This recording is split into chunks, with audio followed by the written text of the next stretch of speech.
दोस्तों आपके लिए सभी इम्पोर्टेंट क्वेश्चन लेके आया हूँ।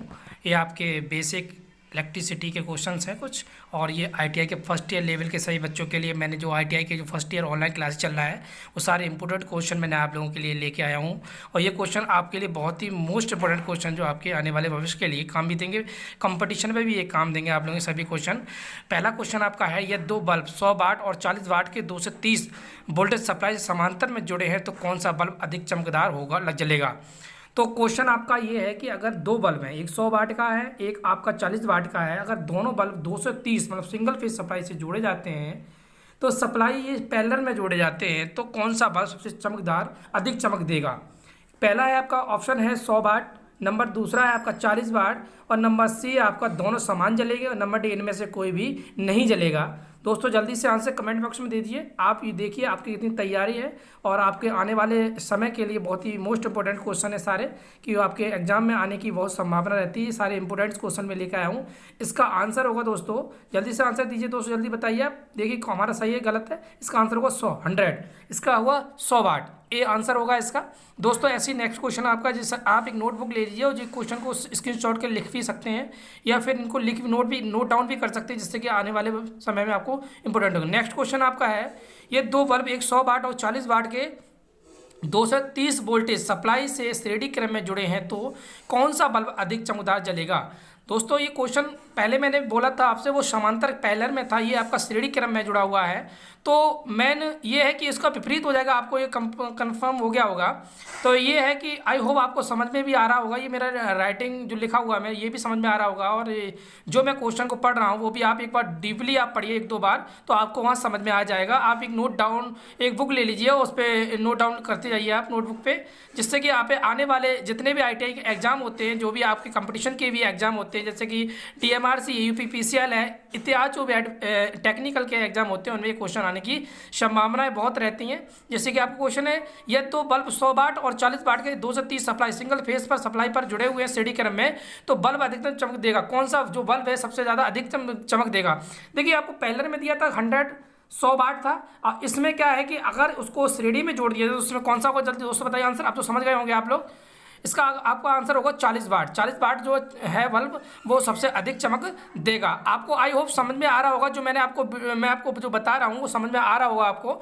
अब आपका नेक्स्ट क्वेश्चन आपके स्क्रीन पर है दोस्तों, ये आपका स्क्रीन पे दोस्तों, ये दो बल्ब, ये क्वेश्चन आपके स्क्रीन पे है, ये दो बल्ब 60 वाट और एक 40 वाट आपस में समांतर में लगे हैं तो कुल शक्ति कितनी होगी, मतलब पावर कितनी, कुल पावर कितनी होगी। ये क्वेश्चन दोस्तों बहुत ही इंपॉर्टेंट क्वेश्चन, सारे जितने भी क्वेश्चन मैंने ये डाले हैं आपके सीरीज में डाले हुए हैं, ये सारे आपके इंपॉर्टेंट क्वेश्चन ही हैं। और ये सारे आईटीआई के फर्स्ट ईयर वाले बच्चों के लिए जो आपके एग्जाम है, इन्हीं एग्जाम में आने की संभावना रहती है। और ये सारे भी आपके 3rd चैप्टर के सारे क्वेश्चन हैं। मैंने फर्स्ट क्वेश्चन चैप्टर के डाल दिए क्वेश्चन, सेकंड के भी डाल दिए हैं, और 3rd चैप्टर के क्वेश्चंस हैं। और आपको चैप्टर बाई चैप्टर सारे क्वेश्चंस मैं डाल दूंगा, जो भी इंपॉर्टेंट क्वेश्चंस हैं। और जब मैं आई होप जो बच्चों को समझ में नहीं आता वो मुझे कॉल करके पूछ सकता है। मैंने नंबर भी दे रखा है इसमें, लास्ट में आपको देख लीजिए, नंबर भी है आपका मेरा, तो आप कॉल करके भी पूछ सकते हैं। और आप बुक्स पढ़ेंगे, जब आप नोटबुक डाउन नोट कर लेंगे तो आप उन क्वेश्चनों को देखेंगे तो आपको वो क्वेश्चन आपके किताब जब बुक पढ़ोगे तो उसमें मिल जाएंगे।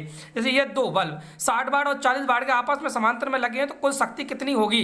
जल्दी से आंसर दोस्तों दीजिए, 100 वाट होगा, 60 वाट होगा, 40 वाट होगा या 24 वाट होगा। जल्दी से आंसर दीजिए दोस्तों, कमेंट बॉक्स में जल्दी आंसर दीजिए। उसके बाद चेक करिए आपके कितने क्वेश्चन सही जाते हैं, जिससे आपको ये पता चलेगा कि आपकी तैयारी कितनी है और आपके आने वाले जो एग्ज़ाम है उनमें आप कितना परफॉर्मेंस दे सकते हैं। जल्दी से क्वेश्चन आंसर जो भी है नोट डाउन भी कर लीजिए आप। इसका आंसर जल्दी से दोस्तों दीजिए, जल्दी से, उसके बाद मैं इसका आंसर दूंगा। जल्दी से दोस्तों आंसर दीजिए। इसका आंसर होगा आपका 100 वाट, मतलब जब आपका समांतर जो कितना होगा 100 वाट होगा इसका कुल शक्ति। नेक्स्ट क्वेश्चन आपके स्क्रीन पर आएगा दोस्तों। ऐसे आप इन सारे क्वेश्चनों को नोट डाउन करके इनके सारे नंबर लिख लीजिए आंसर, उसके बाद चेक करिए कि हमारे आंसर कितने सही जाते हैं। नेक्स्ट क्वेश्चन है आपका है, ये दो बल्ब 60 वाट और 40 वाट के आपस में श्रेणी क्रम में जुड़े हैं तो कुल शक्ति कितनी हो। वो तो मैंने उससे पहले पैरेलल में बोला था, उससे पहले मैंने आपको एक पैरेलल में बोला हुआ था, समांतर में बताया हुआ था। ये आपका श्रेणी क्रम में कुल जुड़े हुए हैं तो इसमें श्रेणी क्रम में कुल शक्ति कितनी होगी। तो ये क्वेश्चन आपका बहुत ही अच्छा क्वेश्चन, इंपॉर्टेंट क्वेश्चन है सारे। ये क्वेश्चन आप नोट डाउन भी कर लीजिए, आपके भविष्य में आने वाले जितने भी एग्जाम उनमें काम देंगे। और ये क्वेश्चन आपका है 100 वाट 60 वाट, 40 वाट और 24 वाट। तो जल्दी से आंसर दिए दोस्तों, कितना आंसर होगा इसका? अगर ये श्रेणी में जुड़े हैं तो कितना होगा? समांतर मैंने आपको आंसर दे दिया है। आप आई होप आपको समझ भी आ रहा होगा कि क्वेश्चन सारे इंपॉर्टेंट हैं। आप खुद जो पढ़ते हैं, तैयारी कर रहे हैं, उन्हें भी पता होगा ये सारे इंपॉर्टेंट क्वेश्चन है, आए हुए एग्जामों में भी हैं। और जो भी आपकी परीक्षा ऑनलाइन का जो है आपका ये ITI का फर्स्ट ईयर वालों का, तो उनके भी ये क्वेश्चन आने की संभावना है। तो आप ये क्वेश्चन आई होप समझ में आ रहा होगा, जो मैंने लिखा हुआ है वो भी समझ में आप आ रहा होगा। और मैं आपको कोशिश करता हूँ अच्छे से समझाने की, और जो जिस बच्चे को समझ में ना आए वो हमसे कॉल करके पूछ सकता है, समझ सकता है, और मैं उसको बारे में बता सकता हूँ। ठीक है, तो पहला क्वेश्चन आपका 100 वाट हो गया, आपका B 60 वाट हो गया, नंबर C 40 वाट हो गया, 24 वाट। जल्दी से आंसर दीजिए दोस्तों, और कमेंट बॉक्स में आंसर देने के बाद आप चेक करिए कि हमारे क्वेश्चन सही था या गलत था, जिससे आपको ये पता चल जाएगा कि आपकी तैयारी कितनी है।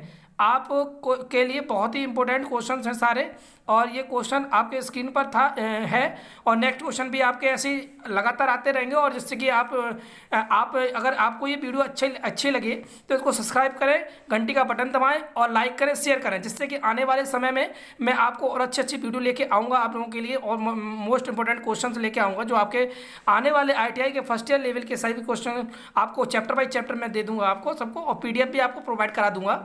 जिस बच्चों को PDF चाहिए उसको PDF भी प्रोवाइड करा दूंगा मैं। आंसर आपका था T 24 वाट था। अब आपके स्क्रीन में नेक्स्ट क्वेश्चन होगा दोस्तों। अब आपने देखिए आपका कौन सा सही, आपने क्या लगाया था, आपका सही है या गलत है। उसका नेक्स्ट क्वेश्चन आपका है कि टंगस्टन लैंप का प्रतिरोध वोल्टता बढ़ाने पर, मतलब टंगस्टन जो बल्ब का होता है, जो लैंप जो बल्ब होता है उसके जो टंगस्टन लगा होता है उसका प्रतिरोध बढ़ता है। वोल्टता बढ़ने पर प्रतिरोध क्या होता है? बढ़ता है, घटता है? मतलब क्वेश्चन ये पूछ रहा है कि आपके जो टंगस्टन लगा होता है बल्ब के अंदर, उसका प्रतिरोध वोल्टेज बढ़ने पर, जब वोल्टेज बढ़ेगा तो प्रतिरोध क्या घटेगा या बढ़ेगा? जल्दी दोस्तों आंसर दीजिए, बहुत अच्छा क्वेश्चन है आपके लिए। नंबर A है आपका बढ़ेगा, नंबर B है घटेगा, नंबर C है समान रहेगा, नंबर D इनमें से कोई नहीं। जल्दी से आंसर दीजिए दोस्तों। टंगस्टन लैंप का प्रतिरोध वोल्टता बढ़ाने पर क्या होगा? जल्दी बताइए दोस्तों। पहला था आपका बढ़ेगा, नंबर B है आपका घटेगा, नंबर C है समान रहेगा, नंबर D आपका इनमें से कोई नहीं। जल्दी दोस्तों आंसर दीजिए। बहुत ही अच्छा क्वेश्चन है आप लोगों के लिए। फर्स्ट ईयर जितने भी बच्चे फर्स्ट ईयर के इलेक्ट्रीशियन के बच्चे हैं उनके लिए बहुत ही इंपॉर्टेंट क्वेश्चन सारे इसमें होगा आपका बढ़ेगा। आपने क्या लगाया था वो आप खुद देखिए कि आपका गलत था या सही था, आप उसको नोट डाउन करिए। नोट डाउन करने के बाद आप देखिए हमारे क्वेश्चन कितने सही जाते हैं। अगर आपके क्वेश्चन अच्छे जाते हैं, स्कोर अच्छा जाता है, तो आप तैयारी कर रहे हैं, और नहीं, और अगर नहीं जाता है तो आप और मेहनत करिए जिससे कि अच्छा स्कोर लेके आ सकें।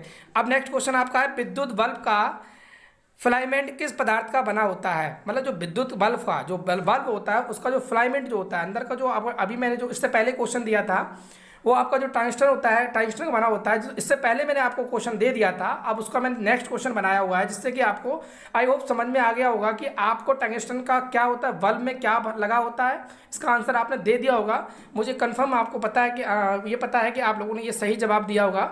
इसका पहला है कॉपर, नंबर B है एल्युमिनियम, नंबर C है टंगस्टन, नंबर D है नाइक्रम निकेल।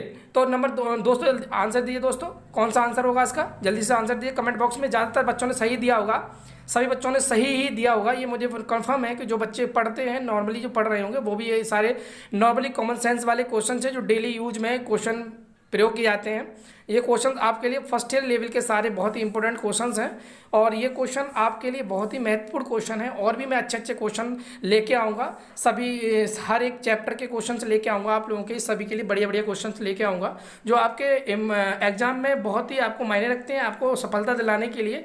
और जो क्वेश्चन आपके लिए हैं वो सारे फर्स्ट ईयर लेवल के क्वेश्चन हैं, जो भी किसी ना किसी एग्जाम में आए हुए हैं, जो क्वेश्चन आपके लिए बहुत ही इंपॉर्टेंट और बहुत ही मोस्ट रखते हैं। इसका जल्दी से आंसर दीजिए दोस्तों कि विद्युत लैंप का इसका होता कौन सा होगा दोस्तों? इसका होगा C टंगस्टन। जो मैंने इससे पहले बताया टंगस्टन बल्ब में जो बताया था ना प्रतिरोध बढ़ता है, तो वो उसी का ये क्वेश्चन है। वोल्टेज बढ़ेगा, प्रतिरोध बढ़ता है। यहाँ पर क्या है कि यहाँ पर टंगस्टन का बना होता है। ठीक है, नेक्स्ट है एक खुले विद्युत स्विच का प्रतिरोध कितना होगा? पहला है आपका 0 होगा, 50 ओम होगा, नंबर C आपका 100 ओम होगा, और नंबर D है अनंत होगा, इन्फिनिटिव होगा। मतलब एक खुले विद्युत स्विच का प्रतिरोध कितना होगा ये तो आपको पता होगा। खुला परपथ ओपन परपथ और क्लोज शॉर्ट सर्किट लघु परपथ, ये मैंने आपको बताए थे। बहुत ही आपके लिए बहुत ही मायने रखते हैं क्वेश्चंस। ये क्वेश्चन मैंने जो भी क्वेश्चंस हैं सारे आपके मैंने काफ़ी बुकों से कलेक्ट करके इनको एक नोट डाउन किया है इनको, उसके बाद आपको मैंने ये क्वेश्चन दिए हैं और ये सारे क्वेश्चन आए हुए हैं किसी ना किसी एग्जाम में, और ये फर्स्ट ईयर के एग्जाम में भी आए हुए हैं। और ये क्वेश्चन सारे इंपॉर्टेंट है, ये बहुत इंपॉर्टेंट क्वेश्चन। ये नॉर्मली क्वेश्चन कोई पूछ भी लेता है कि एक खुले विद्युत स्विच का प्रतिरोध कितना होगा। खुले पर एक विद्युत खुले, अगर विद्युत खुला हुआ है तो उसका प्रतिरोध कितना होगा, जल्दी से दोस्तों आंसर दीजिए। इसका ए 0 होगा, बी 50 ओम होगा, नंबर सी है 100 ओम होगा, नंबर डी है अनंत होगा। जल्दी से आंसर दीजिए दोस्तों, कौन सा आंसर होगा, जल्दी से कमेंट बॉक्स में आंसर दीजिए जल्दी से दोस्तों। और उसके बाद देखिए आपका सही था या नहीं सही था। ये क्वेश्चन मैंने आपको काफ़ी बार बच्चों को बताया भी है और भी मैंने वीडियोज़ डाले उसमें भी पूछा है बच्चों से, और ये क्वेश्चन सारे आपके लिए बहुत ही मायने भी रखता है कि एक खुले पर पाओ तो बंद पर तो आपको ना पता हो, और आप इलेक्ट्रिशियन से ट्रेड से आप आईटीआई कर रहे हैं तो आपको शर्म की बात है ये, क्योंकि एक खुला परपथ बंद परपथ होता क्या है ये तो आपको पता होना चाहिए। इसका आंसर जल्दी दीजिए, इसका होगा अनंत, इन्फिनिटिव। मतलब खुले परपथ का मतलब होता है खुले परपथ, मतलब खुला परपथ का मतलब होता है खुला, मतलब उसमें सप्लाई नहीं जा रही है तो वहाँ क्या इन्फिनिटिव हो जाएगा आपका। ठीक है, इसका विपरीत होता है, उल्टा होता है इस क्वेश्चन में। नेक्स्ट क्वेश्चन है, इनमें से कौन सी युक्ति धारा मापने में प्रयोग की जाती है। बहुत ही अच्छा क्वेश्चन है, ये तो आपको पता होगा, मैंने आपको सब बताया। वोल्टेज किससे मापा जाता है, क्या लगाया जाता है, वोल्टेज को किस में लगाया जाता है, किस श्रेणी में लगाया जाता है, पैरेलल में लगाया जाता है, ये भी मैंने आपको बताया था। एम्पियर मीटर श्रेणी में लगाया था, समांतर में लगाया, ये भी बताया था। वाट मीटर किस में लगाया था, ये भी बताया था। ये सारे क्वेश्चन मैं करा चुका हूँ। तो ये रियोस्टेट होता है, ये कहाँ लगता है, ये भी मैंने आपको बताया था। ये सारे क्वेश्चन मैं आपको करा चुका हूँ, ये मैं बता भी चुका हूँ बच्चों को डायरेक्ट। और जो बच्चे जिनको बच्चों को ना समझ में आए वो हमसे कॉल करके पूछ भी सकते हैं। कोई भी किसी भी क्वेश्चन में प्रॉब्लम आती है, बच्चे पढ़ते हैं उनको प्रॉब्लम आती है तो वो पूछ सकते हैं मेरे नंबर पर कॉल करके। उसके बारे में मैं जो भी मेरे को पता होगा मैं आपको कोशिश बताने की करूँगा, ज़्यादा से ज़्यादा कोशिश बताने करूँगा, अच्छे से अच्छा बताने की कोशिश करूँगा। इनमें से कौन सी युक्त धारा मापने में प्रयोग की जाती है। देखिए धारा मापने में तो पहला आपका है ऑप्शन है वोल्ट मीटर, नंबर बी आपका रियोस्टेट, नंबर सी आपका है वाट मीटर, नंबर डी आपका है एम्पियर मीटर। आप समझ गए होंगे धारा करेंट। तो ये क्या है, किसको मापते हैं ये आपको मापने का काम क्या करते हैं, और ये किस में लगा होता है। देखिए एम्पियर मीटर जो हमारा लगाता है वो हमेशा हमारा श्रेणी में लगा होता है, यहाँ पर लोड होता है वो आपका एम्पियर मीटर श्रेणी में लगा होता है, और वोल्ट मीटर आपका हमेशा समांतर में लगा होता है, पैरेलल में लगा होता है। तो आपका इसमें आंसर कौन सा होगा, ए। इसमें आंसर होगा आपका डी, सॉरी इसमें आंसर आपका होगा डी, एम्पियर मीटर। धारा मापने के लिए एम्पियर मीटर लगाया जाता है। नेक्स्ट क्वेश्चन आपके स्क्रीन पर, यह 3 प्रतिरोध 10 ओम, 15 ओम और 30 ओम को आपस में समांतर में जोड़ा जाए तो कुल प्रतिरोध कितना होगा। एक बार फिर बात क्वेश्चन पढ़ लेते हैं। यदि 3 प्रतिरोध 10 ओम, 15 ओम और 30 ओम को आपस में समांतर मतलब पैरेलल में जोड़ा जाता है तो कुल प्रतिरोध कितना होगा। ये तो आपको मैंने क्वेश्चन करा भी चुका हूँ मैं काफ़ी बार, मैंने आपको इसकी ट्रिक भी बताई थी। मैं नेक्स्ट क्वेश्चन में आपकी इसको ट्रिक भी दे दूंगा, और मेरी आप प्रतिरोध वाली अगर वीडियो देखेंगे तो उसमें आपको ट्रिक भी मिल जाएगी इसकी कि इस क्वेश्चन को करने का सॉल्यूशन क्या होता है, बहुत ही ट्रिक से। तो इसका आंसर पहला दे रहा है 50 ओम होगा, इसका बी हो रहा है 10 ओम होगा, नंबर सी हो रहा है 15 ओम होगा, और नंबर डी है 30 ओम होगा। इसके एक मैंने फॉर्मूला ही बताया था समांतर का श्रेणी का, 1/Req equal to 1/R1 plus के 1/R2 प्लस के 1/R3 डॉट 1/Rn। तो मैंने ये क्वेश्चन ये आपका फॉर्मूला बताया था समांतर श्रेणी का। तो यहाँ पर अगर श्रेणी पूछ लेता तो Req equal to R1 plus R2 R3 dot Rn। तो मैं वो फॉर्मूला श्रेणी में था, तो इसमें क्या करना है आपको समझ गए होंगे आप। अब तो आपने लगा लिया होगा, क्वेश्चन को सॉल्व कर लिया होगा, नोट डाउन कर लिया होगा। तो आंसर जल्दी से दोस्तों कमेंट बॉक्स में दीजिए, फिर देखिए कि आपका क्वेश्चन सही था या गलत था। मैं आंसर इसका दे रहा हूँ, आप जल्दी से आंसर अपना मिला लीजिए। इसका आंसर होगा आपका ए। कौन सा होगा, ए 5 ओम आएगा आपका आंसर इसका। नेक्स्ट क्वेश्चन आपका है आपके स्क्रीन पर, यदि किसी कुचालक का तापमान बढ़ाया जाए तो उसका प्रतिरोध, बहुत अच्छा क्वेश्चन है आपके लिए, बहुत इंपॉर्टेंट क्वेश्चन है। यदि किसी कुचालक का तापमान बढ़ाया जाए तो उसका प्रतिरोध बढ़ेगा, घटेगा, समान रहेगा, नन ऑफ एबव। जल्दी से बताइए दोस्तों, बहुत अच्छा क्वेश्चन आपके लिए। ये आप इस क्वेश्चन को नोट डाउन कर लेना, जिससे कि आप देखिए जब भी आप कोई क्वेश्चन पढ़ते हैं तो एक कॉपी ले लो, एक पेन ले लो, और जब आप क्वेश्चन मेरे देख रहे हो और जो क्वेश्चन आपको लगता है कि मेरे लायक है, जो मेरे को काम देगा, मेरे को जो आ सकता है, आपको देखो मैंने तो सारे इंपॉर्टेंट डाले, हर किसी बच्चे की अपनी सोच होती है कि अरे ये सिंपल है, क्या है, नहीं आएगा। क्योंकि जब एग्जाम होता है, आपको एक बात बताऊँ, जब ऑनलाइन परीक्षा होती है, जब फर्स्ट टाइम ऑनलाइन परीक्षा होती है आईटीआई वाले बच्चों की, तो आपका पेपर नॉर्मल आता है। जब आपका कुछ समय बढ़ता चला जाता है तो आपका टफ क्वेश्चन बनाने लगते हैं। तो इसलिए आप जब आप क्वेश्चन है ये आपके क्या है, ये सारे क्वेश्चन आपके बिल्कुल बेस है, बेसिक इलेक्ट्रिसिटी के क्वेश्चन हैं सारे, जो आपको छोटी छोटी नॉलेजों में आप क्या करते हैं, गलतियां कर देते हैं। या तो आप ओवर कॉन्फिडेंस में गलतियां कर दोगे, या तो आता होगा गलती। तो इसमें क्या होगा, आपका आंसर बताइए दोस्तों, आपका सही था या गलत था? कमेंट बॉक्स में दीजिए आप आंसर इसका। इसका आंसर होगा आपका घटेगा। नेक्स्ट क्वेश्चन आपके स्क्रीन पे है दोस्तों। नेक्स्ट क्वेश्चन आपका है, यदि किसी अर्धचालक का तापमान बढ़ाया जाए तो उसका प्रतिरोध। मैंने ये क्वेश्चन आपको कराया है और मैं आपकी इसकी वीडियो भी मैं और अच्छे से डाल दूंगा, और इसकी भी ट्रिक आपको याद करने की दे दूंगा मैं। यदि किसी अर्धचालक का तापमान बढ़ाया जाए तो उसका प्रतिरोध क्या होगा। कितना अच्छा क्वेश्चन आपके लिए लेके आया हूँ। नंबर ए है बढ़ेगा, नंबर बी है घटेगा, नंबर सी आपका समान रहेगा, और नंबर डी आपका है नन ऑफ एबव।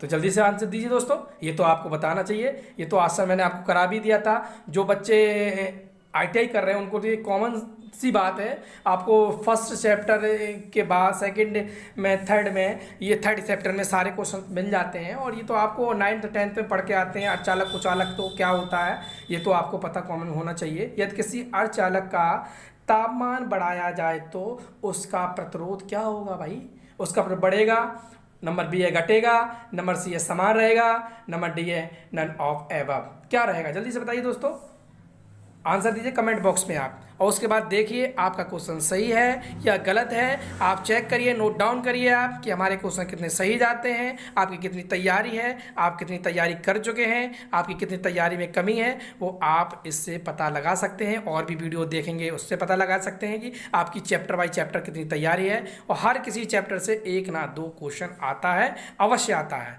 इसका होगा आपका घटेगा, क्या होगा आपका बी। आपका सही गया या गलत गया कमेंट बॉक्स में आपने देखो, आपने सही दिया था या गलत दिया था। नेक्स्ट क्वेश्चन, यदि किसी शुद्ध पदार्थ धातु का तापमान बढ़ाया जाता है तो उसका प्रतिरोध, नंबर पहला है आपका है बढ़ता है, नंबर बी है आपका घटता है, नंबर सी है आपका समान रहता है, नंबर डी आपका कोई नहीं। तो जल्दी से आंसर दीजिए दोस्तों कमेंट बॉक्स में। ये आपके सारे ही क्वेश्चन मैं इंपोर्टेंट लेके आया हूँ आप लोगों के लिए। मैंने इतनी मेहनत की है कि एक क्वेश्चन को बनाया, लिखा, ढूंढा, उसके बाद काफ़ी नोट्स बुकों से लेके आया, तो आपको 1 लाख तो बनता है दोस्तों। और आपको शेयर करिए, कमेंट करिए, और आप घंटी का बटन दबाइए, जिससे कि कोई भी वीडियो मेरी आती है पहले तो आप उस वीडियो को मिस ना कर सकें, जो सबसे पहले आपको वीडियो मिले। और अगर आपको इलेक्ट्रीशियन में कोई भी प्रॉब्लम होती है, किसी क्वेश्चन में प्रॉब्लम होती है, अगर कोई भी बाई कोई मिस्टेक गलत हो जाता है, तो आप मुझे कॉल करके भी बता सकते हैं, आप मुझसे कॉल करके कुछ क्वेश्चन पूछ भी सकते हैं।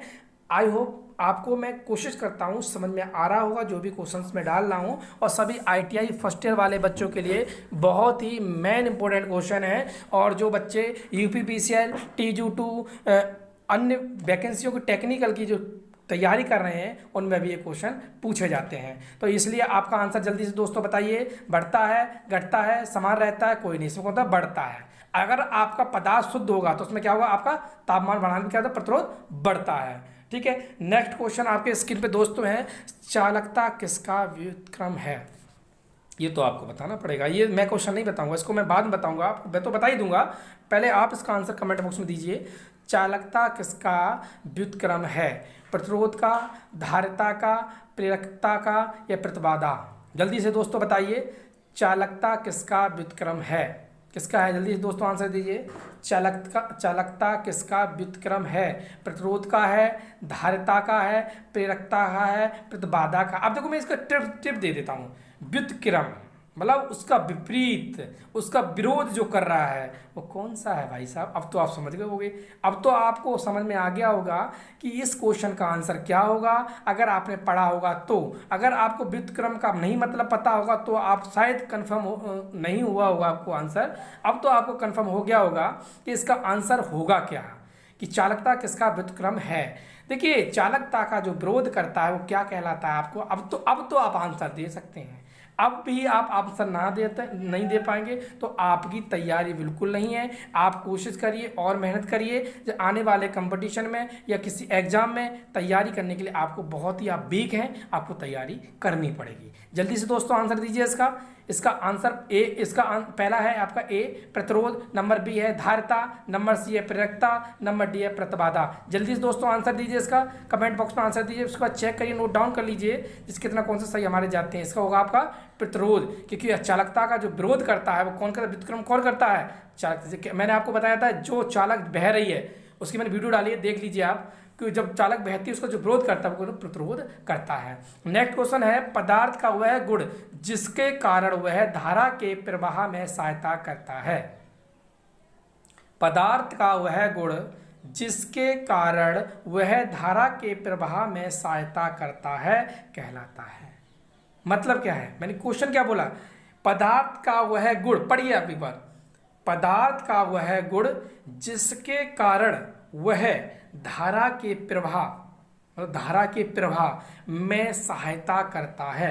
मतलब धारा बह रही है, चल रही है, तो उसमें जो सहायता करता है वो कौन सा करता है। तो आपको पहला ऑप्शन दे रहा है आपका प्रतिरोध, नंबर बी आपका देता है प्रतिरोधकता, नंबर सी दे रखता है आपका चालकता, नंबर डी आता है प्रेरकता। जल्दी से आंसर दीजिए दोस्तों, बहुत ही अच्छा। अब मैंने आपको सारे, देखिए क्वेश्चन आपको एक बार नहीं समझ में आ रहा पढ़ने में, तो आप उस क्वेश्चन को एक दो बार जब पढ़ेंगे और आप डीपली पढ़ेंगे उस क्वेश्चन को तो आपको समझ में आ जाएगा। और मैंने इसलिए इसकी टाइम भी बढ़ा रखा है जिससे कि आप आराम से नोट डाउन कर लो, और जिससे कि आप नोट डाउन करने के बाद आप उसका आंसर सही दे सको, सोच समझ के दे सको। ऐसा भी नहीं है कि तुरंत आंसर में कह रहा हूँ कि दे दो आप, तो आज सोच समझ के जब आंसर देंगे आप तो आपका आंसर गलत नहीं जाएगा। ठीक है, कोशिश करना आपकी कोशिश करना कि ज़्यादा से ज़्यादा आप आंसर सही देने की कोशिश करना, जिससे कि आपके को भी पता चलेगा कि आपकी तैयारी कितनी है और आपने कंपटीशन की, आपको समय मिल रहा है, आपको गोल्डन चांस है कि आपके समय है, आप जितने भी क्वेश्चन पढ़ेंगे उतने पढ़िए। तो आपका है चालकता। ठीक है, नेक्स्ट क्वेश्चन आपका स्क्रीन पर दोस्तों है, वो आपका नेक्स्ट क्वेश्चन आपके स्क्रीन पर आ जाएगा। इनमें से क्या एक कुचालक है। ये तो क्वेश्चन आप लोगों के लिए बहुत ही इंपॉर्टेंट क्वेश्चन है, और ये क्वेश्चन आपके काफ़ी बार बेसिक में भी पूछा गया, काफ़ी बार कोई नॉर्मली पूछ लेता है। इनमें से क्या एक कुचालक है। आपका कॉपर है, चांदी है, सोना है, कागज है इत्यादि। तो इनमें से बताइए कौन सा आपका, जो चारों क्वेश्चन ऑप्शन में से कौन सा आपका सही आंसर है, और वो इस आंसर को आप कमेंट बॉक्स में दे दीजिए, जिससे कि आपके आने वाले समय में आपको पता। देखिए जो भी वीडियो है मुझे भी पता चलना चाहिए कि आप लोग पढ़ते हो या नहीं पढ़ते हो, आप उसको देखते हो नहीं देखते हो। जब से आप ज़्यादा से ज़्यादा मेरी वीडियो देखोगे तभी तो मैं देखूँगा, लाइक मिलेंगे, सब्सक्राइब मिलेंगे, तो मैं ये तभी तो मैं एक जुनून आएगा कि हाँ मुझे भी कुछ मतलब डालनी है वीडियो। मैं मेहनत करता हूँ आपके लिए, पूरे दिन लगा रहता हूँ, तब आपके लिए वीडियो बना के लेके आता हूँ। ऐसा तो नहीं आसानी से वीडियो बन जाती है। और जब आप उसको लाइक शेयर और कमेंट कर देंगे, आपका सिर्फ एक बटन दबाना मेरे लिए, ये मेरा चैनल नहीं है, आप सभी का चैनल है, बस एक बटन दबाना मेरे को एक उत्साह बढ़ा देता है कि हाँ मेरे बच्चों ने मुझे लाइक किया है या मेरा वीडियो अच्छा लगा, उन्हें कमेंट बॉक्स करते हैं, कमेंट बॉक्स में आंसर देते हैं, तो बहुत अच्छा लगता है कि जिससे कि हाँ बच्चे पढ़ते हैं और उसका आंसर सही देते हैं। और कोशिश करो कि आप ज़्यादा से ज़्यादा क्वेश्चन सही आंसर देने का। ये मैंने आपके 50 क्वेश्चंस लिए हुए हैं, इनमें से कितने आपके सही जाते हैं वो आप देख लीजिए कि आपका कितना स्कोर जा रहा है सही होने का। तो इसमें आंसर आपका कौन सा, देखिए कॉपर है, चांदी है, सोना, ये सारे आप क्या होते हैं, आपके चालक होते हैं। एक कौन सा कुचालक है आपका, कागज। नेक्स्ट क्वेश्चन आपकी स्क्रीन पर है दोस्तों, और सभी क्वेश्चन, ऐसा पदार्थ जिसमें धारा का प्रवाह सरलता से होता है कहलाता है। ऐसा कौन सा पदार्थ है जिसमें धारा का प्रवाह सरलता से होता है, सरलता से होता है, जिसमें कोई भी धारा बह रही है और उसका कोई विरोध नहीं कर रहा है। जैसे कि मैंने अभी बताया था, सोना था, चांदी थी, आपका कॉपर था, तो क्या है इनमें सरलता, ये पदार्थ क्या है, ये धारा का प्रवाह सरलता से होता कहलाता है। तो जिसमें किस में कहलाता है, होता है सरलता से, चालक में, अर्धचालक में, कुचालक में, प्रेरक में। तो बताइए आंसर। बहुत अच्छा क्वेश्चन है आप लोगों के। देखिए चालक आपका जो होता है जिसमें कि आपका 1 है, 2 है, 3 है, जिसमें इलेक्ट्रॉन जो 1 2 3 होते हैं, इलेक्ट्रॉन जो क्या है बहते हैं, और अर्धचालक में एक बॉन्ड बना लेते हैं, एक मतलब ग्रुप बना लेते हैं, तो वहाँ अर्धचालक जैसे कि क्या हुआ, जैसे गर्म हुआ कोई लोहा, तो वो गर्म होगा तो आगे आगे बढ़ गर्म होता चला जाए। ऐसे इसका होता है कि ये आपका चालक होता है, ये सोना चांदी कॉपर जितने भी धातुएं होती हैं इत्यादि का बना होता है। अर्धचालक आपका सिलिकॉन है, जर्मेनियम का बना होता है, ठीक है, जो कि गर्म टेम्परेचर पर कार्य करता है। कुचालक आपका होता है जिसमें धारा बह ही नहीं सकती है, उसमें प्रतिरोध क्या होता है अनंत होता है, तो इसमें कौन सा होगा आपका ए होगा आंसर। दोस्तों नेक्स्ट क्वेश्चन आपके स्क्रीन पर है, वैद्युत शक्ति की इकाई क्या होगी। देखिए वैद्युत शक्ति की इकाई क्या होगी, तो ये क्वेश्चन अच्छा क्वेश्चन है आप लोगों के लिए कि वैद्युत शक्ति की इकाई बताइए, मतलब मात्रक बताइए आप इसका क्या होगा, ठीक है।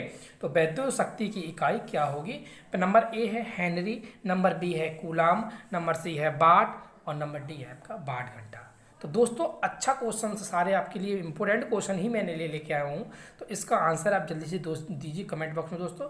उसके बाद आप जब मैं आंसर इसका बताऊंगा तब आप देखिए कि आपका क्वेश्चन सही था या आंसर गलत था, जिससे कि आपको ये पता चलेगा कि मैं कितनी तैयारी मेरी कितनी है, और जिससे कि आप आने वाली वीडियो और ही अच्छे लेके आऊँ, उनसे भी आप पता करिए कि हमारा चैप्टर बाय चैप्टर में वीडियो डालूंगा, जिससे आपको ये पता चलना चाहिए कि आपको कितनी तैयारी है। तो जिस चैप्टर में आपको कोई भी दिक्कत होती है वो आप मुझसे फ़ोन करके पूछ सकते हैं, और मेरे कमेंट बॉक्स में सर ये वाला चैप्टर डाल दीजिए, इसमें मुझे समझ में नहीं आता है, तो मैं उसकी भी वीडियो आपको बना के डाल दूंगा। और कोई भी क्वेश्चन होता है तो कमेंट बॉक्स में आंसर दे दीजिए, या मेरे व्हाट्सअप नंबर है 8958101311 जो हमारे आपके इस पर लगा हुआ है, उस नंबर पर भी आप हमें मैसेज कर सकते हैं। क्वेश्चन को खींच के फोटो खींच के उसको मैं उसका जवाब जब व्हाट्सअप देखूंगा तो उसको जवाब दे दूंगा। इसका आंसर दीजिए दोस्तों, बताइए कि वैद्युत शक्ति की इकाई क्या होगी, आपकी वाट होती है, ठीक है। वैद्युत शक्ति क्या होती है आपकी इकाई, वाट होती है। मात्रा क्या होता है आपका इसका कि होता है आपका वाट होता है। नेक्स्ट क्वेश्चन आपके स्क्रीन दोस्तों है कि कूलाम्ब आवेश में कितने इलेक्ट्रॉन होते हैं। देखिए ये क्वेश्चन अच्छा क्वेश्चन है, काफ़ी बार भी ये आया है। देखिए ये जो मैंने क्वेश्चन डाले हैं सारे काफ़ी बार आए हुए हैं, आपके हर एक कंपटीशन में आए हुए हैं, ये आपके कॉमन से क्वेश्चन हैं, और ये मैंने सब बच्चों के लिए ITA वाले के लिए स्पेशली बनाया हुआ है। ऐसा नहीं है कि ITA वालों के लिए स्पेशली है ही, क्योंकि उनके लेवल तक के क्वेश्चन कैसे आएंगे वो मैंने खुद एनालाइज किया है, और मैंने आपको डाला हुआ है कि सारे क्वेश्चंस, और जो क्वेश्चंस और हैं जो और क्वेश्चंस हैं वो सारे क्वेश्चंस में, जैसे ऐसा नहीं है कि आपको उनके लिए तो फर्स्ट ईयर वालों के लिए है ही कंपलसरी, जो कंपटीशन में आते हैं कुछ नॉर्मल क्वेश्चन पूछ लेते हैं। UPPCL है आपका, TU2 के लिए UPPCL TU2 में है, और उत्पादन में भी निकलती वैकेंसी आई हुए हैं, उसमें भी ये पूछ लेंगे क्वेश्चन, और टेक्नीशियन के जितने भी क्वेश्चन होते हैं उनमें भी पूछा जाता है। तो इसमें पहला ऑप्शन है इसका 6.24 और 10^14, और नंबर बी है 6.24 बड़ा 10^16, इसका 6.24 बड़ा 10^18। तो इसका आंसर होगा आपका सी। आपको मुझे पता है कि आपका कमेंट बॉक्स में सही आंसर दिया होगा, और आने वाले समय में आप और अच्छा परफॉर्मेंस देंगे अगर वीडियो देखते रहेंगे और पढ़ते रहेंगे, तो आप अच्छा परफॉर्मेंस। क्वेश्चन आपका स्क्रीन पर है, वैद्युत ऊर्जा की औद्योगिक इकाई क्या होगी। जो वैद्युत ऊर्जा होती है कि उसकी औद्योगिक इकाई क्या होगी, मतलब उसका क्या होगा, इकाई क्या होगी। नंबर पहला है 500 वाट सेकेंड, नंबर बी है 1 वाट घंटा, नंबर आपका सी है 1 किलोवाट घंटा, और नंबर डी आपका है सभी। देखिए मैंने आपको बताया जो एनर्जी मीटर घर के बाहर लगा होता है, देखा आपका, वो उसका जो मात्रा किस में मापा जाता है, उसका जो इकाई किस में मापी जाती है, ये तो आपको पता होगा kWh में। अब तो कंफर्म हो गया, मैंने बताया था जनरेटर का kW में मापा जाता है, किलोवाट मैंने बताया था आपको कि जनरेटर का kW में मापा जाता है, और आपका जो आपके मोटर का आर्मेचर होता है, घूमता है, अल्टरनेटर होता है, वो kVA में मापा जाता है, और kWh में आपका मीटर मापा जाता है, और जनरेटर में भी kW होता है, मैंने आपको बताया था ये भी, और मैंने काफ़ी बताए थे। जो आपके छोटे वाले जो ट्रांसफार्मर होते हैं kV में मापे जाते हैं, बड़े वाले ट्रांसफार्मर उच्च वोल्टेज उसको MVA मापे जाते हैं, और उसमें जो आपके छोटे होते हैं, सबसे छोटे होते हैं, जो मीडियम होते हैं, वो आपके kVA मापे जाते हैं। तो नेक्स्ट क्वेश्चन आपके स्क्रीन में दोस्तों है, मानव शरीर का प्रतिरोध सूखी अवस्था में कितना होता है। मतलब मानव शरीर का जो प्रतिरोध होता है वो सूखी अवस्था में कितना होता है। नंबर ए 0 होता है, नंबर बी है 50 ओम होता है, नंबर सी है किलो ओम में होता है, नंबर डी है मेगा ओम में होता है। मतलब सूखी अवस्था की बात कर रहे हैं मैं यहाँ पे, किसकी सूखी अवस्था में। तो मानव शरीर का सूखी अवस्था में कितना प्रतिरोध होता है, मतलब आप भीगे नहीं हैं, आप बिल्कुल आपको कोई पानी का मतलब आप गीले नहीं हैं, तो आपका उस अवस्था में प्रतिरोध कितना आपके शरीर का होता है। तो ये क्वेश्चन, इसका एक क्वेश्चन और है, नेक्स्ट आएगा, वो आप उसमें आपको समझ में आ जाएगा। एक सूखी अवस्था में और एक आपकी गीली अवस्था में, दोनों क्वेश्चन में डाल दिए गए हैं इसमें कि ये क्वेश्चन भी आपके पूछ लेते हैं। ये आपके कंपटीशन लेवल के सारे क्वेश्चंस हैं।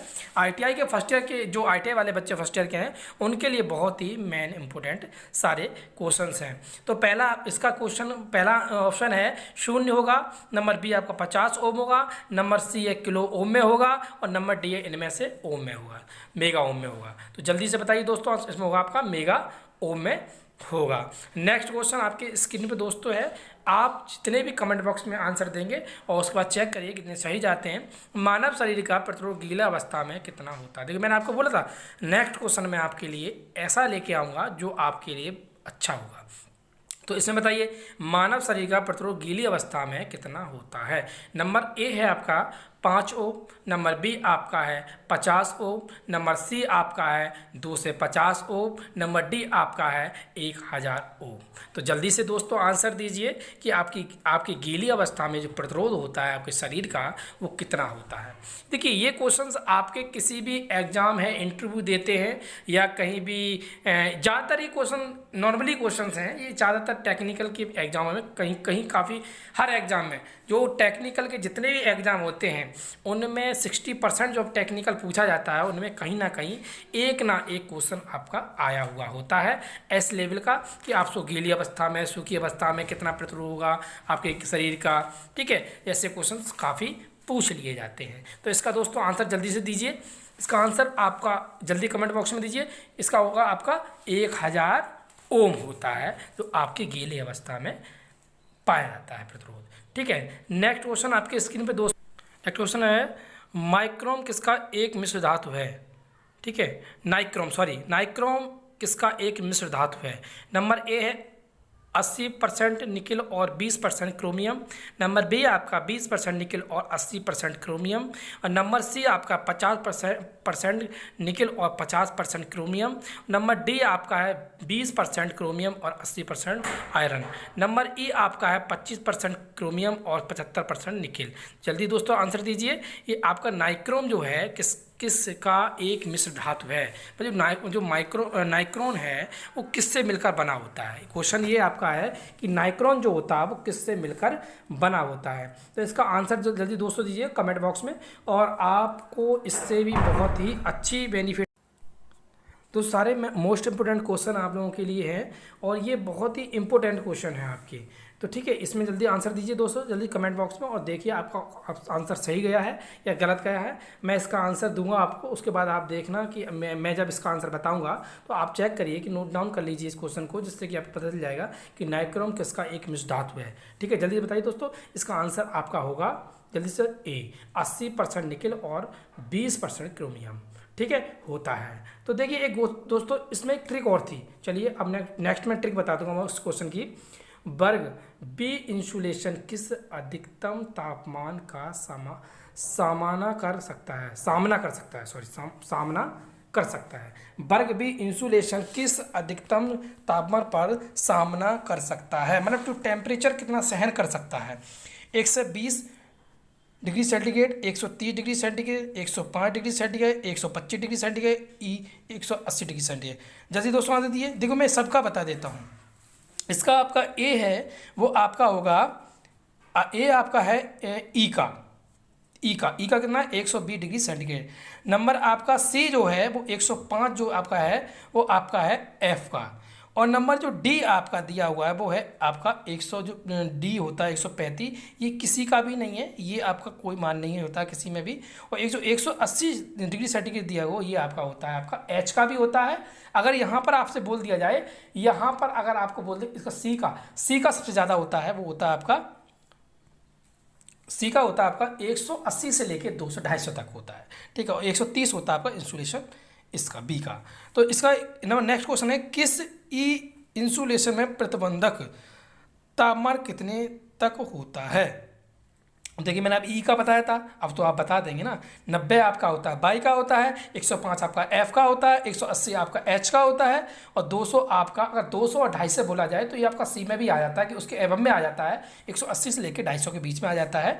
और नंबर इसमें आपका सी है, तो कौन सा होगा आपका, इसमें होगा आपका 120। आपको इससे ये भी याद हो गया होगा मेरा क्वेश्चन कौन सा सही है, कैसे आपको इस सारे के बारे में नॉलेज हो गई होगी कि आपका ए का कितना होता है। ए का जो 90 बताया वो बाई का होता है, 105 आपका एफ का होता है, 120 आपका ई का होता है, एक डी आपका एच का होता है, और ई 200 दिया गया है, ये आपका जो ई में दिया हुआ है ये आपका 180 से लेकर 250 तक हो सकता था। अगर होता तो आपका किसका होता, सी का होता। अगर एवं नहीं दिया है तो मैं इसको मान सकता, आई होप मान सकते हैं इसको, कि आई होप ये सारी वीडियो मेरी समझ में आ रही होगी आप लोगों को, और जिससे आपको सारे टेम्परेचर वाले ये भी याद हो जाएंगे जो आपको प्रतिबंधक तापमान कितने सहन करने की क्षमता कितनी होती है इंसुलेशन की, वो भी आपको इससे होता है 120 डिग्री सेंटीग्रेड। दोस्तों सारे क्वेश्चन आपके लिए इंपॉर्टेंट हैं, ये सब आप पढ़ना जिससे कि आपको बेनिफिट मिले, सफलता मिले इससे। देखिए जो भी क्वेश्चन मैंने डाले हुए हैं इन सभी क्वेश्चनों से आपको आने वाले एग्जामों में एक ना एक क्वेश्चन, कुछ ना कुछ, मतलब हर चैप्टर से एक ना एक क्वेश्चन मिलता है। देखिए आप जब एग्जाम देते हैं ना तो एक क्वेश्चन की बहुत वैल्यू होती है। जब आप एक क्वेश्चन से बैक हो जाते हैं, एक क्वेश्चन से आप फेल हो जाते हैं, तो आपको एक क्वेश्चन, एक पॉइंट की बहुत ही वैल्यू पता चलती है। इसलिए दोस्तों ये क्वेश्चन आपका वर्ग बाई विद्युत रोधन तक तापमान सहन कर सकता है। मतलब जो बाई विद्युत रोधन होता है, बाई प्रकार जो विद्युत रोधन होता है वो कितने तक का टेम्परेचर जो होता है वो सहन कर सकता है। जल्दी से दोस्तों बताइए दोस्तों आंसर। इसका ए है आपका 90 डिग्री सेंटीग्रेड, नंबर बी है 105 डिग्री सेंटीग्रेड, नंबर सी है 120 डिग्री सेंटीग्रेड, और नंबर डी है आपका 135 डिग्री सेंटीग्रेड, और नंबर ई है 180 डिग्री सेंटीग्रेड। दोस्तों इसमें आपको समझ में आ गया होगा, मैंने सारे एक एक करके आपको समझा दिया है और सारे को याद भी हो गए होंगे। आप इसकी साइडी बना देना, और या आपको ना जिस बच्चे को ना समझ में आ रहा हो तो मुझसे फ़ोन कर ले या मेरे व्हाट्सअप नंबर पर मैसेज कर दो, मैं इसको पे ये वाली साइडी बना के डाल दूंगा कि कौन सा किसका होता है टेम्परेचर, किसका कितना होता है, वो आपको याद हो जाएगा। इसका 90 डिग्री सेंटीग्रेड। और नेक्स्ट क्वेश्चन आपके स्क्रीन पे दोस्तों है, किसी एच श्रेणी के इंसुलेटिंग पदार्थ के लिए अधिकतम मान्य तापमान है। मतलब अधिकतम जो मान्य है वो तापमान कितना सहन कर सकता है, ये तो अब आपको बताना होगा, क्योंकि मैं आपको इन सभी क्वेश्चनों के बारे में काफ़ी बार रिवीजन करा चुका हूं और काफ़ी बार मैं आपको बता चुका हूं। इसलिए मुझे ये पता है कि आप इस क्वेश्चन का जवाब सही देंगे, कमेंट बॉक्स में आप सही ही देंगे। अगर जो बच्चा जो भी थोड़ा पढ़ रहा होगा, फर्स्ट ईयर का जो भी उसने बेसिक पढ़ा होगा, उसके लेवल से ये क्वेश्चन बहुत सिंपल हैं। ये आप बच्चे जो पढ़ रहे हैं वो बताएंगे कि क्वेश्चन सर कैसे थे, अच्छे क्वेश्चन थे, खराब थे, या सब टफ डालो या और अच्छे टफ क्वेश्चन डालो, तो मैं वो कोशिश करूँगा, डालने की कोशिश करूँगा और क्वेश्चंस। बस आप इसका आंसर दिए दोस्तों, जल्दी से आंसर दिए। एच का श्रेणी कितना होता है आपको मैंने काफ़ी बार बताया अभी। जो आपका एच श्रेणी का जो होता है इंसुलेशन होता है आपको इतना। जल्दी से आंसर दीजिए दोस्तों। पहले आप कमेंट बॉक्स में आंसर दीजिए, उसके बाद मैं इसका आंसर बताऊंगा, नहीं तो मैं आंसर पहले बता दूँगा, फिर आपको क्या फायदा। आप ठीक है, तो जल्दी से पहले आप क्वेश्चन बताइए, इसका आंसर बताइए, क्वेश्चन का आंसर बताइए, उसके बाद मैं इसका आंसर आपको दूंगा। ठीक है, जल्दी से क्वेश्चन दीजिए, आंसर दीजिए दोस्तों। इसका आंसर होगा आपका, जल्दी से बताइए दोस्तों। उसके बाद इस क्वेश्चनों को नोट डाउन कर लो, जिससे कि आपको हर क्वेश्चन याद रहेगा। ठीक है, जल्दी से दोस्तों। इसका होगा आपका 180 डिग्री सेंटीग्रेड। मैं तो कोई लिखा था 180 से 230 या 250 डिग्री सेंटीग्रेड होता है तो भी माना जाता है। नेक्स्ट क्वेश्चन, निम्न में से कौन से रोधन वर्ग 90 डिग्री सेंटीग्रेड तक का तापमान सहन कर सकते हैं। अब देखिए आप, हमने क्वेश्चन पहले कहाँ बनाया था, बाई का पूछ लिया था, बी का पूछ लिया था, ई का पूछ लिया था, एच का पूछ लिया था, एफ का पूछ लिया था। अब उन्होंने उस क्वेश्चन को कैसे घुमा दिया है। देखिए मैं बोलता हूँ आपसे, मैंने काफ़ी बार बताया कि बच्चों से कि जो एक क्वेश्चन है उस क्वेश्चन को हाँ और ना दोनों में पूछ सकते हैं।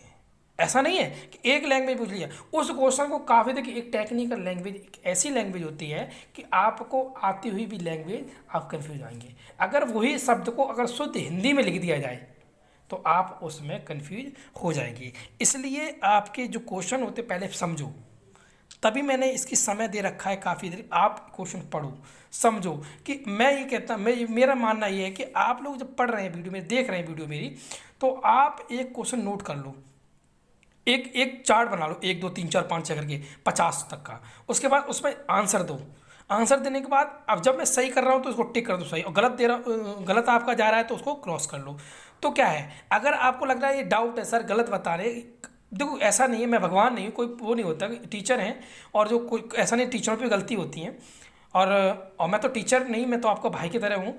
तो अगर कोई गलती हो जाती है तो उस पर आप क्रॉस करके गोल करके उसको मुझे बाद में बता दो, ठीक। इसका होगा आपका बाई। ठीक है, नेक्स्ट क्वेश्चन आपके स्क्रीन पर दोस्तों है, यदि किसी सर्किट में वोल्टेज घटाकर धारा और प्रतिरोध को दोगुना कर दिया जाए तो करंट हो जाएगा। तो करंट कितना हो जाएगा, यदि किसी सर्किट में वोल्टेज घटाकर आधा और प्रतिरोध को दोगुना कर दिया जाए तो करंट हो जाएगा 4 गुना, 2 गुना, 3 गुना, आधा, और नंबर ये 1/4। जल्दी दोस्तों एक बार मैं और क्वेश्चन पढ़ देता हूँ। यदि किसी सर्किट में वोल्टेज घटाकर आधा और प्रतिरोध को दोगुना कर दिया जाता है तो करंट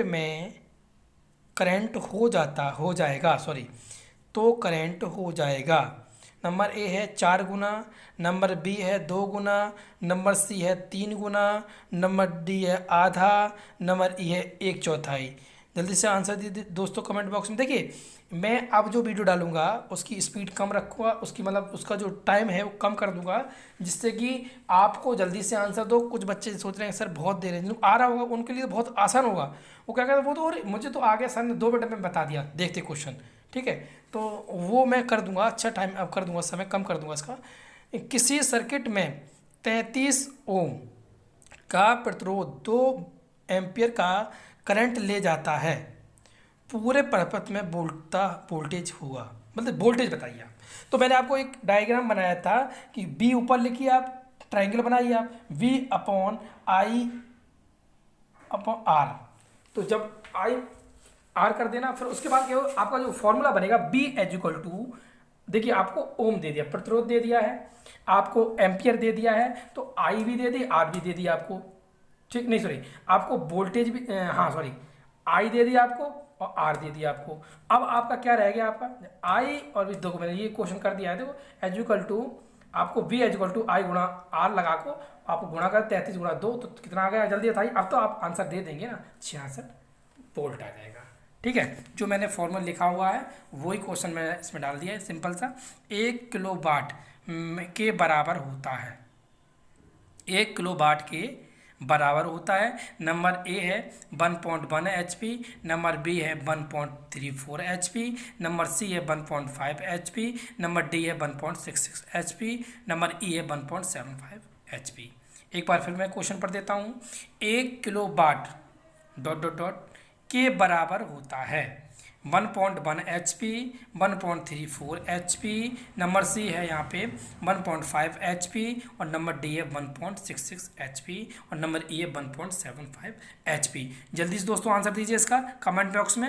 ये क्वेश्चन शायद आप इसका आंसर ना दे पाओ, इसका आंसर मैं ही दे दूंगा आपको। इसका आंसर आपका होगा 1.34 HP, इसका आंसर होगा आपका बी, ठीक है। ये क्वेश्चन आपके लिए इम्पोर्टेंट भी है, आप ये कंपटीशन में ज़्यादातर आता है, मैं डाल दिया इसमें क्वेश्चन। एक नेक्स्ट क्वेश्चन आपका है, एक मीट्रिक HP अशक्ति ... के बराबर होती है। देखिए अब इसके बारे में पूरा समझा देता हूँ आपको। मीट्रिक जो होता है, यहाँ जब मीट्रिक आता हुआ है तो वहाँ पर आपका जो आएगा वो आएगा आपका 736, क्योंकि ये एवं में है वाट, और नंबर बी है 746 वाट, और नंबर सी है 1000 वाट, और नंबर डी है आपका 1520 वाट, और नंबर ई आपका है 1730 वाट। तो इसमें से जो आंसर है, तो कुछ बच्चों ने सबसे पहले पता 746 लगा दिया होगा, मुझे कंफर्म पता है 746 वाट। देखिए 7.35.5 वाट होता है आपका किसका, जो आपका मीट्रिक का होता है, और ट्रिस होता है वो HP उसका होता है 746 वाट। ये याद जरूर याद, ये चीज़ दोनों चीज़ें जरूर याद रखना, इसमें बहुत कन्फ्यूजन होता है। इन बच्चों ये बच्चों ज़्यादातर गलत दिया होगा आंसर। निम्न में से किस सामग्री में ऋणात्मक तापमान गुणांक होता है?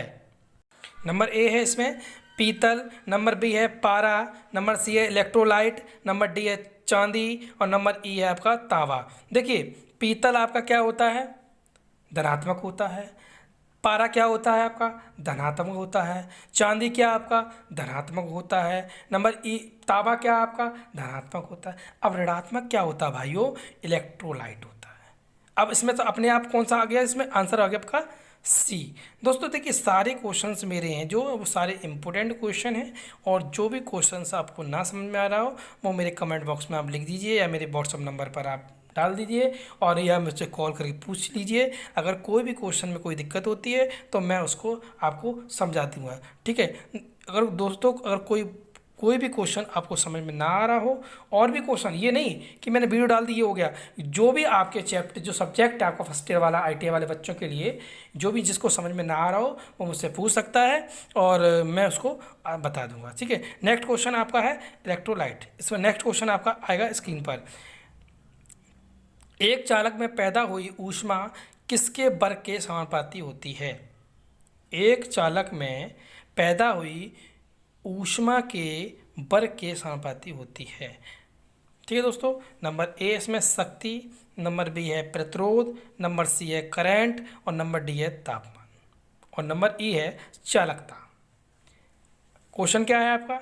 एक चालक में पैदा हुई ऊष्मा किसके वर्ग के समानुपाती होती है?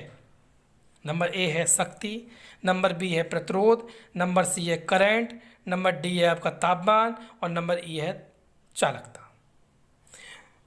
देखिए दोस्तों जल्दी से आंसर कमेंट बॉक्स में दीजिए, उसके बाद चेक करिए कि हमने जो आंसर बताया है वो आपके क्वेश्चन आपने जो बताया उससे मैच हो रहा है या नहीं हो रहा है। अगर आपका गलत है तो आप क्रॉस कर लीजिए, और आपका सही है तो सही कर लीजिए, और फिर उसके बाद आप सारे देखिए क्वेश्चन, जितने भी आपको क्वेश्चन हमने जो भी करा दिए हैं कि हमारे क्वेश्चन आपके क्वेश्चन कितने सही जाते हैं, तो उससे आपको नॉलेज होगी और आपको ये पता चलेगा हमारी तैयारी कितनी है, ठीक है। इसका होगा आपका करंट, ठीक है। नेक्स्ट क्वेश्चन आपका है स्क्रीन पर दोस्तों।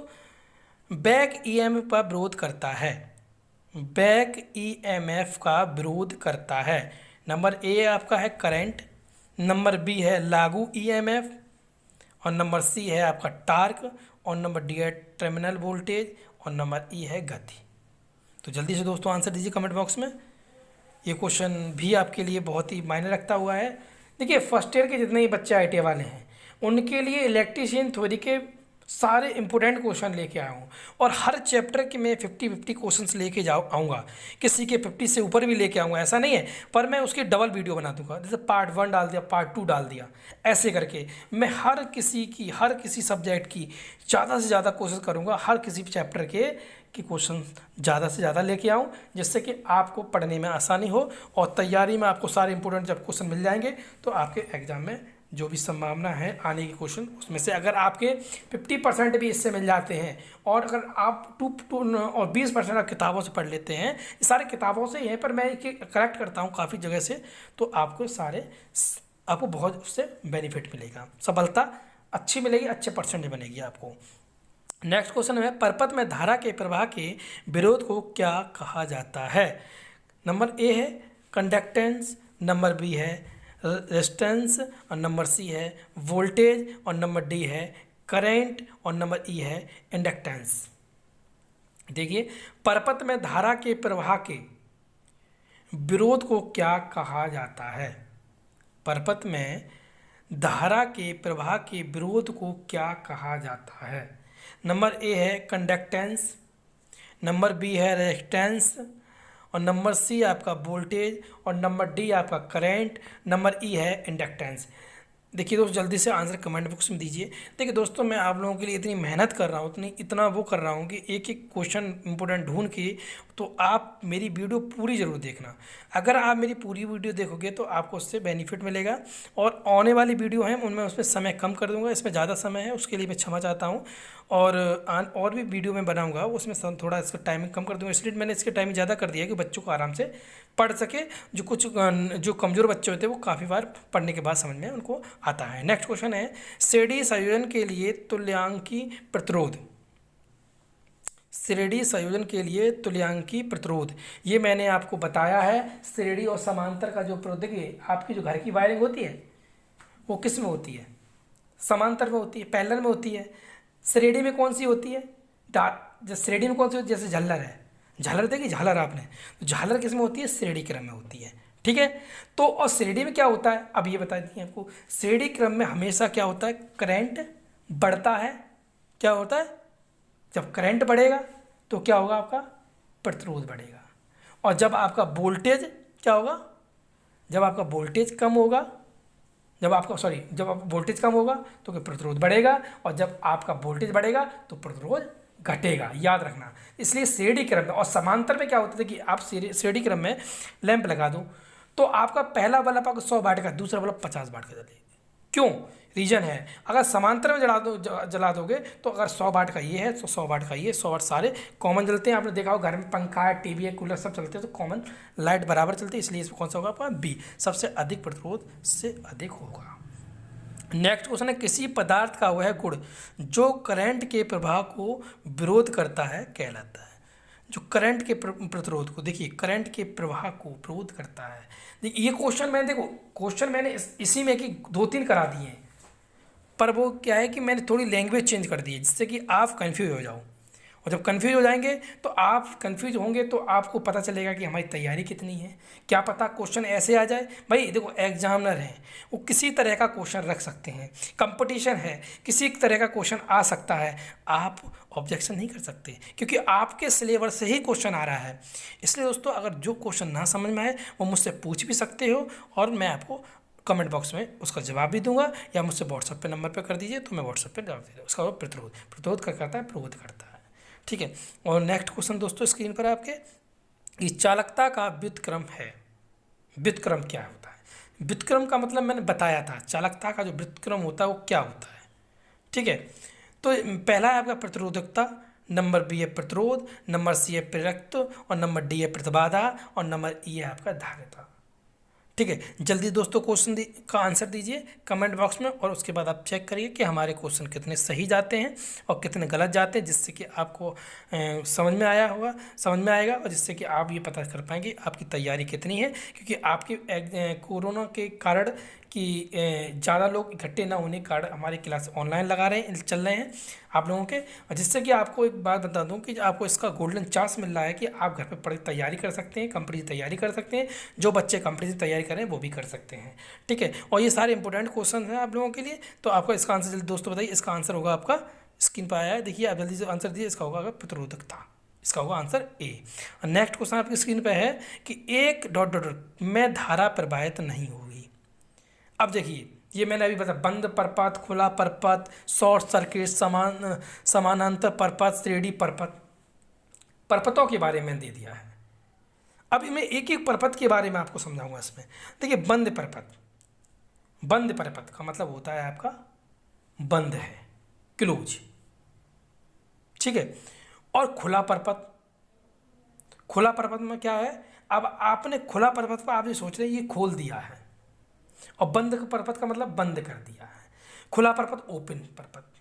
ठीक है, नंबर सी है शॉर्ट सर्किट। क्या है आपका? शॉर्ट सर्किट, जैसे आपस में 2 तार जुड़ जाएं तो कोई शॉर्ट सर्किट हो जाता है। तो अब आपका डी है समांतर परपथ। समांतर में मैंने बताया घर की वायरिंग होती है। और नंबर ई आपका है श्रेणी परपथ, जो आपकी श्रेणी में सीरीज में लगे होते हैं, आपकी झालर होती है। तो देखिए इसमें होता है खुला परपथ, खुला परपथ ओपन सर्किट। तो क्या हुआ? धारा नहीं बहती है ओपन सर्किट में। अब इसका विपरीत नेक्स्ट क्वेश्चन आपका, बैकअप फ्यूज का उद्देश्य के विरुद्ध सुरक्षा प्रदान करना है। ये क्या है? बैकअप फ्यूज का उद्देश्य, ठीक है, के विरुद्ध सुरक्षा प्रदान करना है। अगर सुरक्षा प्रदान करना है तो किस पर करते हैं? क्वेश्चन ये है बैकअप फ्यूज का उद्देश्य के विरुद्ध सुरक्षा प्रदान करना है। देखिए विरुद्ध मतलब सुरक्षा। फ्यूज किसका बनाते हैं आप बताइए? किस में बनाते हैं? वाट में बनाते हैं, केवी में बनाते हैं, KW बनाते हैं, 1 किलो वाट में बनाते हैं। किस में बनाते हैं आप? फ्यूज आप कहते हैं एम्पियर बनाते हैं ना। तो किससे बनाते हैं? एम्पियर किस पे होता है? लोड होता है, वो लोड होता है ना, तो भार होता है ना, तो भार होता है आपका। तो इसमें पहला ऑप्शन दे रहा है खुला परपथ, नंबर बी आपका भार में परिवर्तन, और नंबर सी है उच्च वोल्टता, नंबर डी आपका लघु परपथ, और नंबर ई आपका है कम वोल्टता। तो किस लिए? लघु परपथ के लिए बनाया जाता है। जब दो आपस में तार जुड़ जाते हैं लघु परपथ हो जाता है। एक ऐसा विद्युत परपथ जिसमें अनंत प्रतिरोध होता है, ऐसा एक विद्युत परपथ जिसमें अनंत प्रतिरोध होता है एक परपथ कहलाता है। डॉट डॉट उसमें दिया रखा है। तो ऐसा मतलब एक ऐसा विद्युत परपथ जिसमें अनंत प्रतिरोध होता है एक परपथ कहलाता है। तो नंबर ए आपका है ओपन, नंबर बी है आपका शॉर्ट, और नंबर सी आपका ग्राउंड, और नंबर डी आपका बी और सी दोनों, और नंबर ई आपका जटिल। जल्दी दोस्तों आंसर दीजिए इस कमेंट बॉक्स में अपने, और या एक कॉपी लेके बैठे नोट डाउन कर लिया करो आप, जिससे कि आपको पता चल जाएगा आपके कितने आंसर सही गए हैं और कितने आपने क्वेश्चन किए हैं, उससे आपको पता चल जाएगा। एक ऐसा विद्युत परपथ जिसमें इसमें आंसर होगा ओपन परपथ। ठीक है, तो नेक्स्ट क्वेश्चन आपके स्क्रीन पे दोस्तों, नेक्स्ट क्वेश्चन है आपका, एक वोल्ट के बराबर होता है, एक वोल्ट के बराबर होता है एक कूलाम जूल। नंबर बी है आपका एक कूलाम को गतिमान करने के लिए कार्य, और नंबर सी है एक जूल कूलाम, और नंबर डी है आपका एक जूल। जल्दी दोस्तों आंसर दीजिए कमेंट बॉक्स में, जल्दी से आंसर दीजिए, उसके बाद देखिए आपका सही है या नहीं। मैं इसका आंसर बताऊंगा आप थोड़ी देर बाद आपको। जल्दी से आप लोग देखिए कि आपका सही जा रहा है या गलत जा रहा है आंसर, जल्दी से बताइए दोस्तों।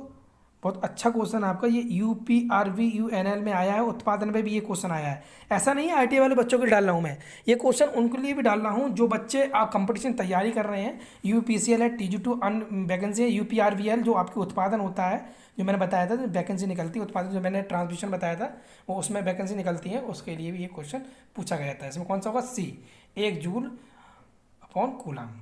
नेक्स्ट क्वेश्चन आपके स्क्रीन पर दोस्तों है, विद्युत आवेश की इकाई है। देखिए अब विद्युत आवेश की इकाई बताइए आप। देखिए मैंने आवेश की इकाई पूछी है आपको, आवेश क्या होता है? ठीक है, तो जल्दी इसका बताइए। पहला होगा आपका option EMF, number B option आपका वोल्ट, और नंबर सी आपका है विद्युत धारा, और नंबर डी आपका है कूलाम। जल्दी से दोस्तों आंसर दीजिए इस कमेंट बॉक्स में जल्दी से। विद्युत आवेश की इकाई है, मतलब विद्युत आवेश की इकाई है। नंबर ए है EMF, नंबर बी है वोल्ट, और नंबर सी है विद्युत धारा, और नंबर डी है कूलाम। जल्दी से दोस्तों आंसर दीजिए।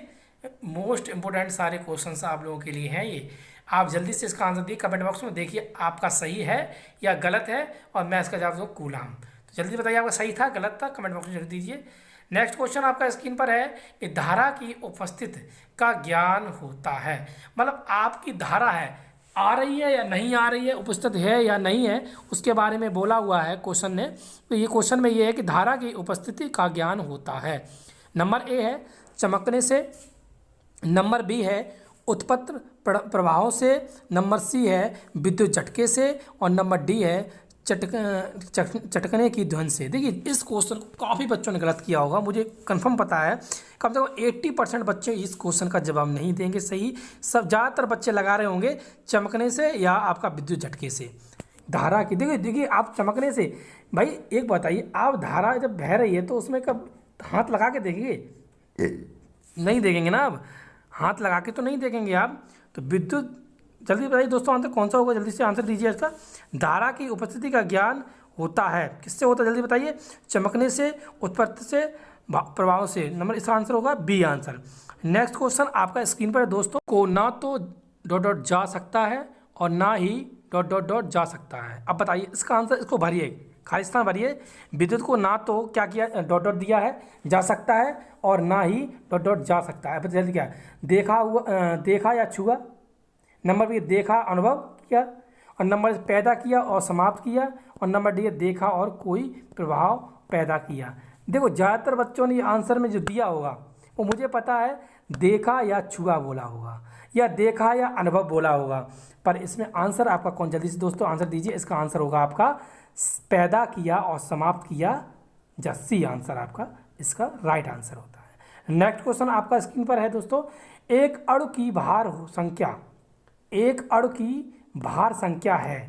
तो नंबर ए है आपका प्रोटॉन की संख्या प्लस न्यूट्रॉनों की संख्या, नंबर बी आपका प्रोटॉनों की संख्या प्लस इलेक्ट्रॉनों की संख्या, और नंबर सी आपका न्यूट्रॉनों की संख्या, और नंबर डी आपका प्रोटॉनों की संख्या तथा अथवा इलेक्ट्रॉन संख्या। जल्दी दोस्तों आंसर दीजिए, कौन सा आंसर होगा इसका? एक अणु की भार संख्या है, जल्दी से आंसर दीजिए, प्रोटॉनों की संख्या प्लस न्यूट्रॉनों की संख्या। ये ए होगा, बी होगा, सी और डी। जल्दी दोस्तों आंसर दीजिए, जल्दी कमेंट बॉक्स में। इसका होगा प्रोटॉनों की संख्या प्लस न्यूट्रॉनों की संख्या। नेक्स्ट क्वेश्चन आपके स्क्रीन दोस्तों है, अगर किसी चालक में से बहने वाली धारा को तीन गुना कर दिया जाए तो उसमें उत्पन्न ऊष्मा करने प्रारंभिक मान के जो ऊष्मा है उत्पन्न है ऊष्मा करने अपने प्रारंभिक मान के डॉटर हो जाता है। मतलब कितने गुना ऊष्मा हो जाएगी उसमें मान से, जो बह रही है उससे कितने गुना हो जाएगी? इसका आंसर जल्दी दोस्तों आंसर दीजिए, कितने गुना हो जाएगी? जल्दी से बताइए आंसर दोस्तों। नंबर ए इसमें दिया है 3 गुना, नंबर बी आपका 1/3, नंबर सी आपका 9 गुना, और नंबर डी आपका 6 गुना। जल्दी से आंसर दीजिए दोस्तों कमेंट बॉक्स में। अच्छा क्वेश्चन आप लोगों के लिए, ये बड़ा जरूर है लग रहा है आपको, पर ये क्वेश्चन का आंसर बहुत छोटा है। अगर किसी चालक में से बहने वाली धारा को 3 गुना कर दिया जाए तो उसमें उत्पन्न ऊष्मा अपने प्रभावित मान से क्या होता है, कितना होता है? 9 गुना हो जाएगा। नेक्स्ट क्वेश्चन आपके स्क्रीन पे दोस्तों, नेक्स्ट क्वेश्चन आपकी स्क्रीन पे है, धातु चालक में विद्युत धारा का प्रवाह निम्न के प्रवाह के कारण होता है। मतलब जो धातु पर चालक में जो धातु मतलब जैसे कि सोना है, चांदी है, मैंने बताया था लोहा है, हैं ठीक है, जैसे एल्युमिनियम है, इनमें जब धारा बहती है वो किसके कारण बहती है? ये तो पूछा हुआ क्वेश्चन में। इसमें इन्होंने लिखा है, ये क्वेश्चन में लिखा हुआ है धातु चालक में विद्युत धारा का प्रवाह निम्नलिखित के प्रवाह के कारण होती है। मतलब जो धारा बह रही हो वो किसके कारण बहती है? नंबर ए है इलेक्ट्रॉनिक कारण, नंबर ए इलेक्ट्रॉन और आयन के कारण, और नंबर सी आपका प्रोटॉन के कारण, और नंबर डी है आवेशित कण के कारण। जल्दी दोस्तों आंसर दीजिए इसका आंसर कमेंट बॉक्स जल्दी आंसर दिए, उसके बाद आप चेक करिए आप कितने क्वेश्चन सही जाते हैं आपके। और आपका जो वीडियो है आपके मैंने 50 क्वेश्चंस कराए हैं, उनमें आप ये देख लीजिए जो भी क्वेश्चंस आप 50 के एवं में तो कितने सही जाते हैं आपके, इलेक्ट्रॉन के कारण बहती है। नेक्स्ट क्वेश्चन आप पावर की इकाई है, नंबर ए है एम्पियर, नंबर बी है आपका वाट, नंबर सी है आपका वोल्ट, और नंबर डी है कूलाम। अब देखिए सभी मैं आपको चारों को बता देता हूँ, इसमें काफ़ी क्वेश्चन क्लियर हो जाएंगे आपके। नंबर देखिए पहले का आपका जो होता है एम्पियर, एम्पियर किसका होता है? आपका करंट का, मैंने बताया था आपको, करंट का हो गया एम्पियर, धारा का मतलब धारा का एम्पियर हो जाता है। और आपका जो वोल्ट है वो किसका हो जाता है? वोल्ट आपका वोल्ट है। कूलाम, कूलाम जो होता है वो आवेश का हो जाता है आपका। और आपका जो सी है वोल्ट है वो आपका किसका हो जाता है? वो आपका हो जाता है वोल्टेज का हो जाता है, विभव का होता है, विभवांतर का हो जाता है। वो तीनों का एक ही होता है। और करंट और धारा उनका एम्पियर होता है। और नंबर बी आपका रह गया पावर, पावर का क्या होता है? आपका वाट होता है। तो आपको इनको चारों को मैंने बता दिए हैं, आपको समझ में आ गया होगा आप लोगों को। और कमेंट बॉक्स में आपने जितने भी क्वेश्चन किए हैं उन सभी के चेक कर लीजिए, आप कितने क्वेश्चन सही गए हैं, कितने गलत गए हैं। ये आपके फर्स्ट ईयर ITI वाले बच्चों के लिए सारे क्वेश्चन हैं। कंपटीशन वाले बच्चे भी इस क्वेश्चन को पढ़ सकते हैं, बहुत अच्छे क्वेश्चन हैं और इम्पोर्टेंट क्वेश्चन सारे मैंने आप लोगों के डाले हुए हैं। आपको अगर मेरी वीडियो अच्छी लगी हो आप लोगों को तो इस वीडियो को आप सब्सक्राइब करें, घंटी का बटन दबाएं, बेल आइकन दबाएं, और आप इन वीडियो को शेयर करें और मुझे कमेंट बॉक्स में बताएं कि आपको कैसी मेरी वीडियो बनाई लगी है। और अगर आप इस वीडियो को लाइक और शेयर कर लेते हो और घंटी का बटन दबा देते हैं तो आने वाली वीडियो जो भी मैं डालूंगा सबसे पहले आपको मिल जाएगी, आप मिस नहीं कर सकेंगे कोई वीडियो मेरी। और जो भी वीडियो है मैं इसकी जो मैंने इसका टाइमिंग जो बढ़ा दिया था वो मैं कम कर दूंगा आपकी बार वीडियो में, कि काफ़ी गैप था वो मैं इसलिए किया था कि जो बच्चे एक बार में नहीं, जो कमज़ोर बच्चे होते हैं उनके लिए डाला था।